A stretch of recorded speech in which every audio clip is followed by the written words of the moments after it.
আসসালামু আলাইকুম। ময়মনসিংহ শেরপুর তিন আসনে আমাদের বাংলাদেশ জামাত ইসলামী মনোনীত আমির সর্ববেলাতে রাজনীতির কারণে নিজের এলাকায় সম্মান পান না বহু রাজনৈতিক নেতা। তবে তাদের মধ্যে ভিন্ন ছিলেন জামায়াতে ইসলামী দলের শেরপুর জেলা সেক্রেটারি মোহাম্মদ নুরুজ্জামান বাদল। নিজের এলাকায় বেশ সম্মানিত ছিলেন তিনি, এমনকি ছিলেন এলাকাবাসী। এছাড়াও সেই আসনের প্রার্থীদের ইশতেহার পাঠ অনুষ্ঠানে সংঘর্ষে আরেক জামায়াত নেতা রেজাউল করিমের মৃত্যুতে প্রতিবাদও করেছিলেন তিনি, আর তার সঙ্গে ছিল এলাকার সবাই। তবে কে জানতো এর 5 দিন পরেই আল্লাহর ডাকে সাড়া দেবেন তিনি।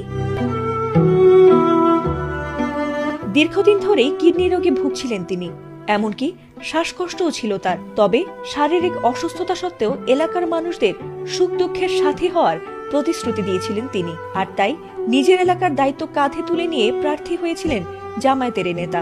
তবে মঙ্গলবার রাত 10টায় হঠাৎ করে তীব্র শ্বাসকষ্টে তার শারীরিক অবস্থার অবনতি হওয়ায় প্রথমে তাকে শ্রীবর্দী উপজেলা স্বাস্থ্য কমপ্লেক্সে নেওয়া হয়। পরে ময়মনসিংহে স্বদেশ হাসপাতালে ভর্তি করা হলে সেখানে রাত 3টায় মৃত্যু হয়েছে তার। সেই রাতে তার মরদেহ এলাকায় আনতে রীতিমতো বিদ্যুৎ গতিতে ভিড় জমে গিয়েছিল এলাকাবাসী, ভক্ত সমর্থক আর দলের নেতাকর্মীদের। কেউ যেন নিজের চোখকে বিশ্বাসই করতে পারছিল না যে তাদের প্রিয় নেতা বাদল আর নেই।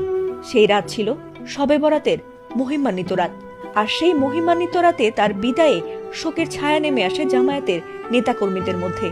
এমনকি তার মৃত্যুতে প্রতিদ্বন্দ্বী দলের নেতারাও শোক প্রকাশ করেছেন, আর তার মৃত্যুর সঙ্গে সঙ্গে স্থগিত করা হয়েছে সেই আসনে নির্বাচনও। নুরুজ্জামান বাদলের মৃত্যুর কারণে নিয়ম অনুযায়ী এই আসনের নির্বাচনী কার্যক্রম এখন বাতিল ঘোষণা করা হয়েছে। বুধবার নির্বাচন কমিশনের সিনিয়র সচিব আখতার আহমেদ এ তথ্য জানিয়েছেন। আইন অনুযায়ী মনোনয়নপত্র প্রত্যাহারের সময় পেরিয়ে যাবার পর বৈধভাবে মনোনীত কোনো প্রার্থী মারা গেলে গণবিজ্ঞপ্তি জারির মাধ্যমে সেই এলাকার নির্বাচন বাতিল করতে হবে। এরপর রিটার্নিং অফিসারের মাধ্যমে মৃত্যুর বিষয়টি কমিশনে নিশ্চিত হওয়ার পর ইসি সেই এলাকার জন্য নতুন করে তফসিল ঘোষণা করবে। জানা গেছে আসন্ন ত্রয়োদশ জাতীয় সংসদ নির্বাচনে নুরুজ্জামান বাদল সহ মোট 5 জন প্রার্থী শেরপুর 3-এর এই আসনে প্রতিদ্বন্দ্বিতায় ছিলেন।